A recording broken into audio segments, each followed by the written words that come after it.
Motherhood it's a beautiful experience.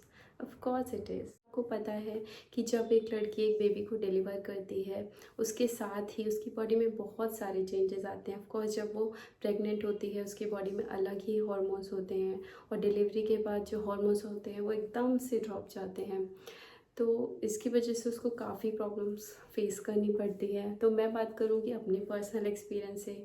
बहुत सारी ऐसी चीज़ें हैं जो आपको परेशान कर सकती हैं, जो कि आपके पोस्टपार्टम डिप्रेशन या एंग्जाइटी का रीज़न बन सकती हैं। बट मुझे और सारी चीज़ों ने तो उतना परेशान नहीं करा, क्योंकि मैं मेंटली प्रिपेयर्ड थी, क्योंकि ये मेरी सेकंड डिलीवरी थी।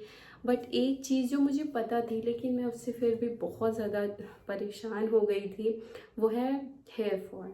तो हाँ, जब आप बेबी डिलीवर करते हो उसके 2 मंथ बाद, हाँ 2 मंथ तक शायद वो हार्मोन आपकी बॉडी में रहता है, लेकिन जब 2 मंथ हो जाते हैं ना, तो सडनली आपके बाल इतने ज़्यादा झड़ने शुरू हो जाते हैं। मतलब मैं आपको क्या बताऊँ कि बहुत ही डिप्रेसिंग होता है। मतलब अपने बाल आप कोम भी नहीं कर रहे तभी भी पूरे घर में आपके बाल पड़े हुए हैं, और अगर आप कोम करते हो तो इतने इतने सारे बाल निकलते हैं। और मतलब मैं सैड से ज़्यादा मैं एकदम सरप्राइज हो जाती थी कि इतने बाल मेरे टूट रहे हैं। बहुत ज़्यादा आप ना चाहते, आपको पता होता है कि ऐसा होगा, लेकिन फिर भी आप बहुत ज़्यादा डिप्रेस हो जाते हो। और उस टाइम मतलब जब शुरू शुरू का टाइम होता है, जब आपका बेबी छोटा होता है, तो सबकी प्रायोरिटी कौन होता है? बेबी होता है। मुझे ऐसा लगता है कि सबको एक जो न्यू मॉम है उसकी जो उसके साथ जो प्रॉब्लम्स हैं उनको भी सुनना चाहिए। उनको उन उसकी भी कंसर्न होनी चाहिए, क्योंकि जब एक माँ खुश रहेगी तभी ना वो अपने बेबी को भी खुश रख पाएगी। तो ये चीज़ मुझे बहुत ज़्यादा परेशान की। और अगर आप एक न्यू मॉम है और अभी आप इस प्रॉब्लम से जूझ रही हैं, तो आई फील यू।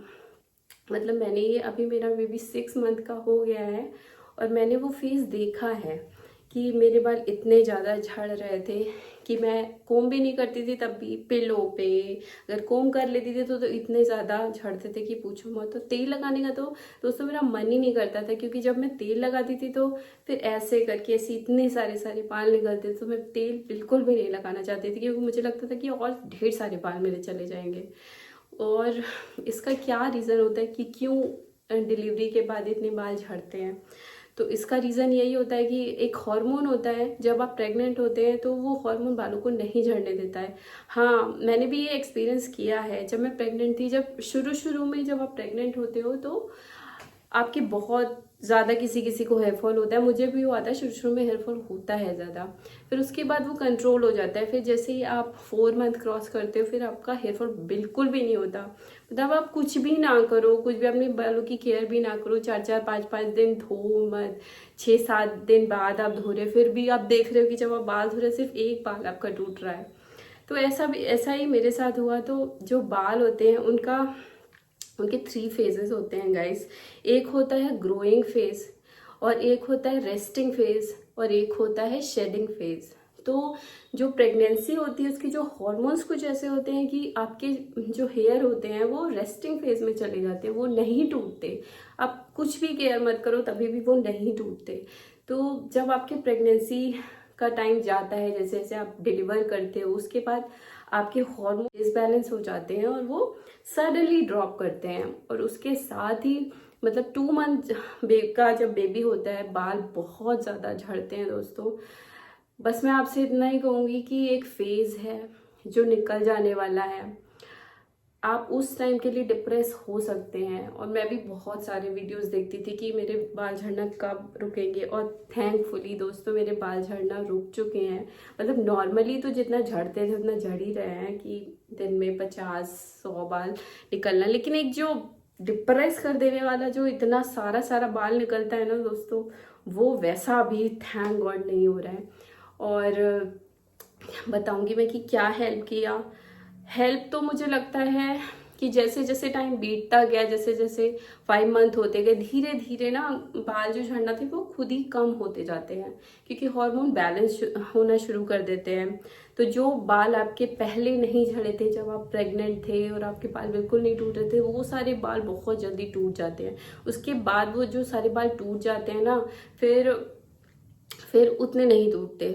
लेकिन मैंने फिर भी एक सीरम यूज़ किया था विश केयर का हेयर ग्रोथ सीरम, तो मुझे लगता है वो भी थोड़ा बहुत हेल्प किया। अभी मैंने वो यूज़ किया तो मेरे यहाँ पे ना थोड़े छोटे छोटे बेबी हेयर भी आ रहे हैं, तो आप वो यूज़ कर सकते हो। और मुझे ना पता नहीं क्यों अपने बालों से बहुत प्यार है। और मुझे ऐसा लगता है कि नहीं, बाल बहुत ज़रूरी है, मतलब बाल अच्छे होना। और अभी मैं ऐसे कुछ ना कुछ सोचती रहती कि अभी मैं क्या करूँ अपने बालों के लिए। तो अभी मैं सोची आंवला रीठा शिकाकाई का मैंने एक वीडियो रील में देखा था, जिसमें आंवला रीठा शिकाकाई का एक वाटर काइंड ऑफ वाटर बनाया था। उसको शैम्पू में मिक्स करके धोने से आपका हेयर फॉल रुकता है, आपके हेयर ग्रोथ अच्छी होती है। तो मैं वो भी ट्राई करने वाली हूँ।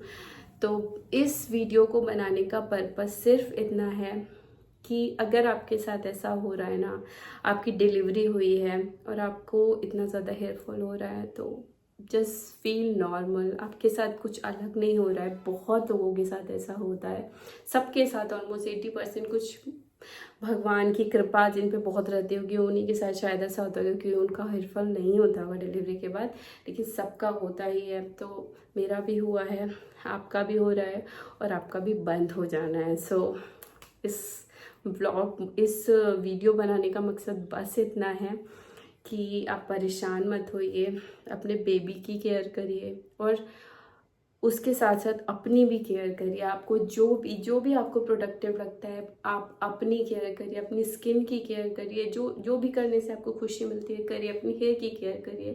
दोनों साथ में चलना चाहिए आपको।